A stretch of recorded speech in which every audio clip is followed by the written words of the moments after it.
Hey everybody, Tyler Cruz here, also known as Always Dizzy.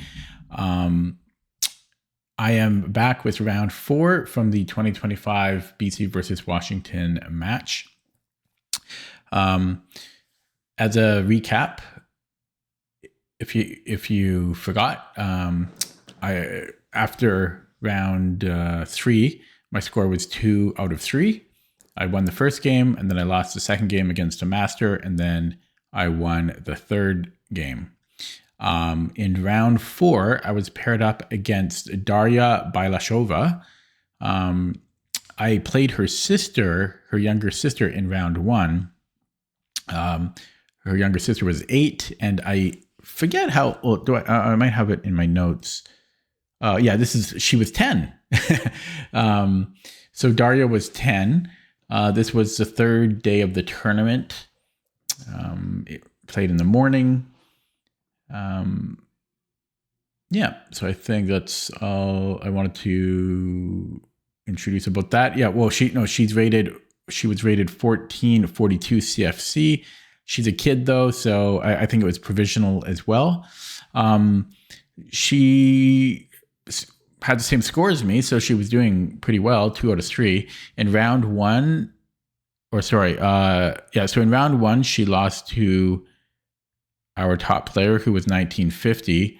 In round 2, she beat a 1480. And in round 3, she drew a 1575. But that 1575 actually drew a national master in the last round. So I knew she was not going to be easy. I mean, nobody's easy these days in chess tournaments. You don't get easy games. So let me go back here. So Darya, I noticed she had kind of like a lot of moxie as a player and just as a person throughout the event. It's kind of funny. So for example, like at the beginning of the round, she kind of noticed my rating or my name or something, and she said, "Oh, you're strong." And I said, "Oh, no. And then she immediately said, "Liar!" she's just kind of funny. And also throughout the event, and I actually like this a lot. I wish more people would kind of do it, but she would not hesitate. If somebody whispered or made a little bit of noise, she would go, "Shh, shh." And to grown adults, she would do that. And like, she would not hold any punches. And I hate noise. I hate people talking or whatever, like whispering. I hate that. So I support that fully. Okay, so she played E4. I played the Sicilian. And things are going to get interesting because she played D4. I think this might be the second time that I've ever faced a Smith-Morra in a tournament. I know I've faced it once before. I don't know if I think it's just the second time. So the Smith-Morra Gambit, it's a serious opening. It's legitimate and dangerous, but I feel it's more effective for white in blitz or rapid. I think in classical, black has too much time to try to play safely. I actually do pretty well against the Smith-Morra online, so I was actually kind of excited to play this. So I took, and C3. Here, black can actually decline and transpose into the Alapin, but I usually I take most gambits that people offer. And she recaptured. Knight C6, Knight F3, E6, which I think is it's not so common, or at least it's not the most common. I think most people play D6 here. Bishop C4. A6, castles. This is all standard for me. B5, bishop B3, knight A5.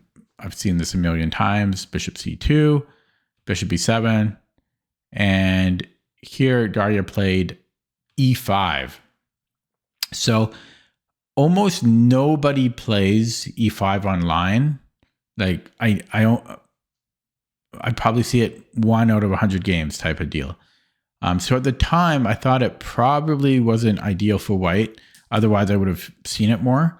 But it wasn't until I analyzed the game later with the engine that it's actually the top engine move, which I'm still struggling to believe, because why am I not facing this more online?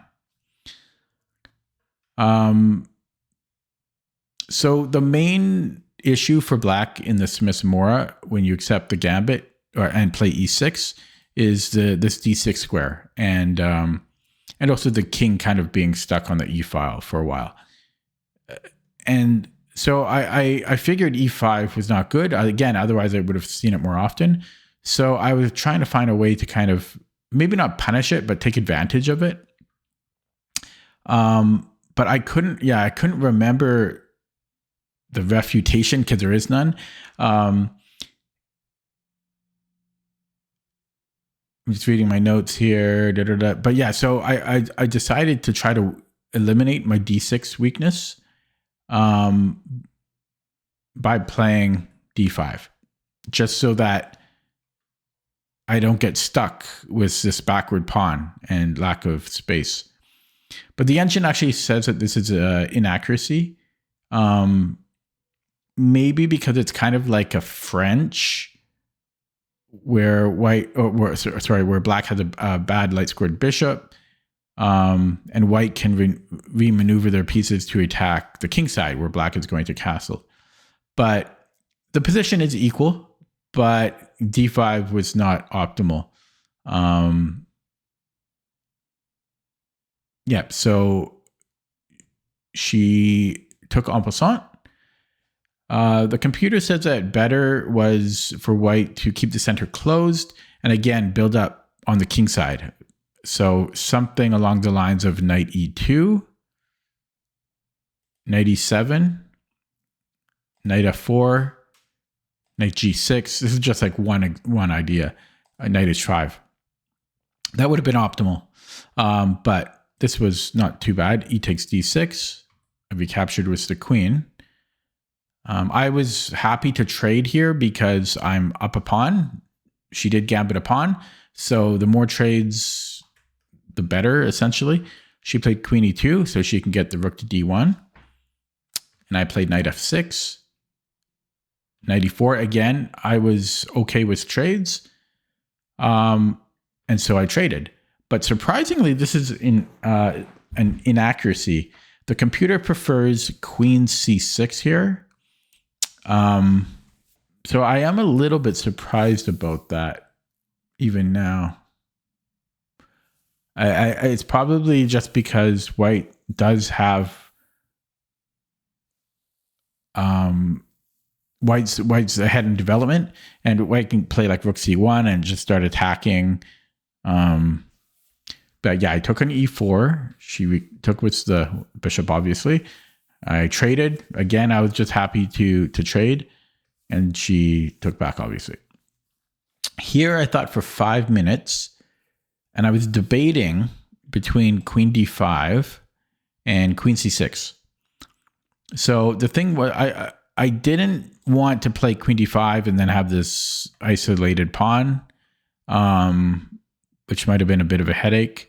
So I wanted to play queen c6, but I didn't know what I was going to do after queen g4.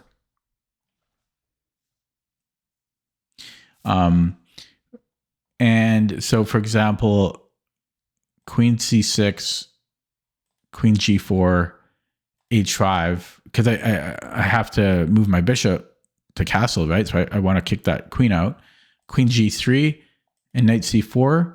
The computer says this is equal, but I don't know. It's not so obvious on how to continue. I'm not really sure what to do here, but that's what I think the computer suggested. And I considered moving my rook to like rook d8, for example, but I didn't like delaying castling.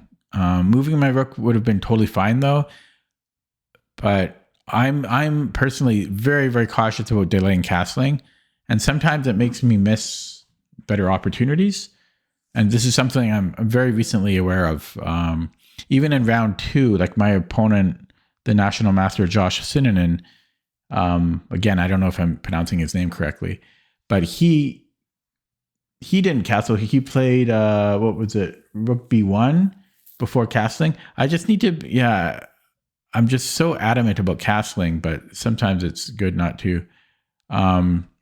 So for example, the Rook D8 line, Rook D8, Bishop D2, Knight C4, Bishop C3, Queen D5, because here we can recapture with the Rook, Queen G4, H5, Queen G3, H4, Queen G4, and then Queen H5. And Black is supposed to be slightly better. Anyways, I was thinking, about all of that here, and I ended up playing Queen D5. Oh, sorry. Queen D5. And here, Darya took. And this was... Oh, sorry. No, she didn't. My bad. She played Rook E1. She played Rook E1.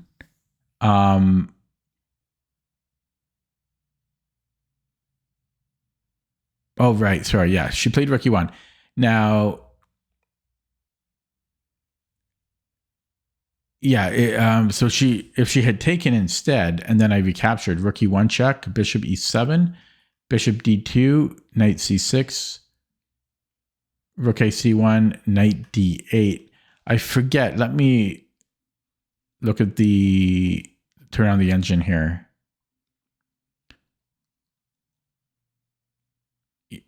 It's saying plus 0.4, 0.3, 0.4.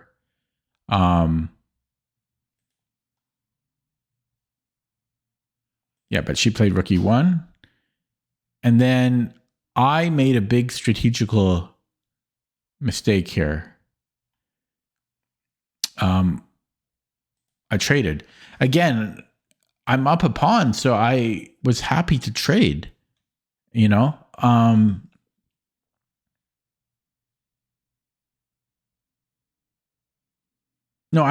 really sorry. My notes are all messed up here. I put this in the wrong spot. Rook E1 was the mistake. Yeah, that's what I thought. So yeah, Rook E1 is the mistake here. Sorry, I should edit the video, but I'm too lazy. Yeah, Rook E1 was definitely the mistake. So yeah, instead she should have taken the queen and then played this line I was saying. And then here white is slightly better, but this was the best way for white to play. By playing Rook E1, she allowed me to trade, which is what I was saying before. I wanted to trade. I'm up a pawn here, and at this point, white doesn't have as much development to scare me with. I'm just up a pawn. So to let me simplify and get the queens off the board just puts me up a pawn.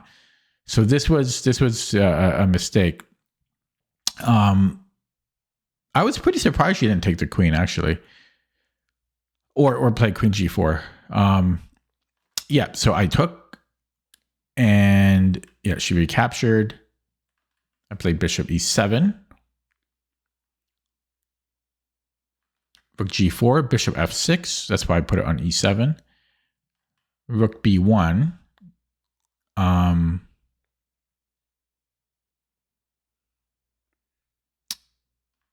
I played Rook D8. This was a tiny inaccuracy due to what my opponent played, which did annoy me quite a bit. And I told her after the game it was a good move.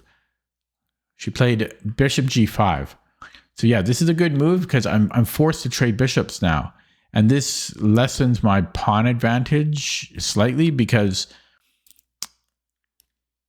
the closer we get to a rook and pawn ending, the less of an advantage I have. Now, there's still knights in the board. That helps a little bit. But I shouldn't have allowed Bishop G5. If I keep the bishops on, I can build up more of an advantage. So this was a good move from her. I had to take She took with the knight. I played king e7. Rook f4, hitting f7. f6, defending f7. Knight f3. I played rook d5. h3, she's just being careful about back ranks. Doubling up. Rook e4. And I played rook d1 check. Yeah, she went rook e1. I took on b1. She recaptured. Knight c4. And yeah, I did. Yeah, so sorry, she played king f1. And then the next move I played very cautiously because I'm only a pawn up. And she did a pretty good job of, not getting too far behind. Like I'm just a pawn up, and if the knights come off, well, it's a rook and pawn ending, so I have to be careful here.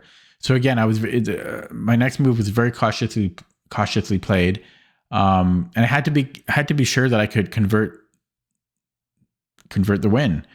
But I did see a simple follow-up plan to easily secure my advantage. Sorry, it's really cold here. I'm shivering. To secure my advantage. And so, yeah, I played knight d2. And so she had to take, recaptured, and king e1, and then just the simple rook c2. So her king is stuck on the back rank. She can't chase it, or I'll take on f2. Her rook can't move, or I'll take on b2. And so this basically just gives me time to push my pawns and bring in my king. She played a3, king d6, bringing in my king. g3, she can't do anything, unfortunately. King e5, king f1, king d5. Yeah, here I actually started to... well, let me get back to that. So yeah, king d5, b4. And then here, I thought for 5 minutes. And I knew I was winning, but my mind started to go a little fuzzy. And I just wanted to be certain that I made things easiest for myself and I didn't screw up. Of course, any move is winning here. And if you look at it on the 2D board, it looks fine. But it's just, I don't know, sometimes when you're just playing a lot of tournament chess, your mind just, you lose the thread, right? And so, I don't know. Again, every move is winning, but I was just losing focus. So I played rook a2. Here, I was really debating between rook c3 and rook a2. Rook c3, it was almost like a coin flip, but rook c3, I think, I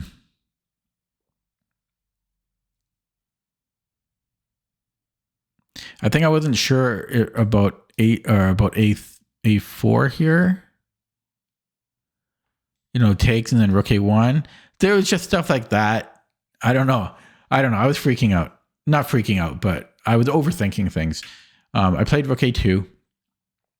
Keep in mind that my score was 2 out of 3, right? So if I won this game, I'd be 3 out of 4, and I would be doing very well in the tournament. And there were some good prizes up. Like each team had separate prizes, cash prizes for the top 3 players on Team BC and Team Washington. And of course, I'm fighting for rating and everything. So there was just a lot on the line for me. She played rook b3, king c4. I calculated all this beforehand. Rook e3, e5, g4, and rook b2. So this was all expected. h4. And here, Darya offered me a draw. Now, for those of you, which is going to be none of you, but my channel is very old, my YouTube channel. One of the first tournaments I played in, it might have been like number 2 or 3 as an adult. So this is like maybe this might have been like 2019. But I played a kid, I refer to him as the draw kid, because he offered me a draw like every move or every second move. So he offered me like 11 draws. We actually did end up drawing that game. Um, anyways, he's now a FIDE master, that kid. When I played him, I think we were like both 1500. He's now a FIDE master. Crazy. Yeah. So anyways, she offered me a draw here. And again, I told you she's got moxie, right? So I played rook b3. She gave me a check. King d5. Rook e2. Rook takes a3. Rook b2. King c4. King e2. Rook b3. Rook a2. And here, Darya offered me another draw. And this time, right after she did it, she put her hand over her mouth to shield a laugh because I was winning and I had lots of time left. I mean, she offered me a draw. I don't know. She knew I was winning as well, so that's why she was like trying to shield a laugh. It might bother me in other situations, but here I was winning cleanly and I had plenty of time on the clock. And she was a kid, so it really did not bother me. And I was glad that she was having a good time. I took on b4. She took on a6, played rook a4, rook c6 check, king d5, rook c3, rook takes g4, rook h3, king c4, king d1. And for any of you that haven't played in tournaments or tournaments with kids, this is not unusual. Most kids don't resign. So I'm just used to this. b4, king c1, rook g2, f3, and another draw offer. I played f5, h5, f4, h6. Here, I had to be a little bit careful, right? King c3, though, I'm threatening mate. Rook h1, protecting against back rank mate. Here I took the pawn. King b1, b3. And she didn't make it easy for me. She really put up a fight. I think she defended close to perfect according to the table base. Rook f1, h5, rook c1 check, king b4, rook c8. We actually had to get to a second score sheet. We had to get a second score sheet because we filled the first one. This is move 57. I played rook f2, rook b8 check, king c3, rook c8. She's like a little mosquito, man. She king d4, rook b8. And I had to give her credit. She was really prolonging the mate here. Rook takes f3. And then I had to start to be careful about stalemates. So I was keeping a lookout for that. Rook b4 check, king c3, rook takes f4, which is it delays mate, but actually the best move here was rook c4 check. That would have delayed mate one move longer because my king is further away. So rook takes f4, and I took us the pawn, king a1, and then rook f1, checkmate, move 63. After the game, I jokingly told her in the hallway that if she had just offered me one more draw, I would have accepted. Yeah, so that was round 4. So after round 4, my score was 3 out of 4. And, well, it was a 5-round tournament. I was very happy to win. As I said in other videos, I'm always happy to win a game. I don't care how easy or hard it is. It's just good to get a win.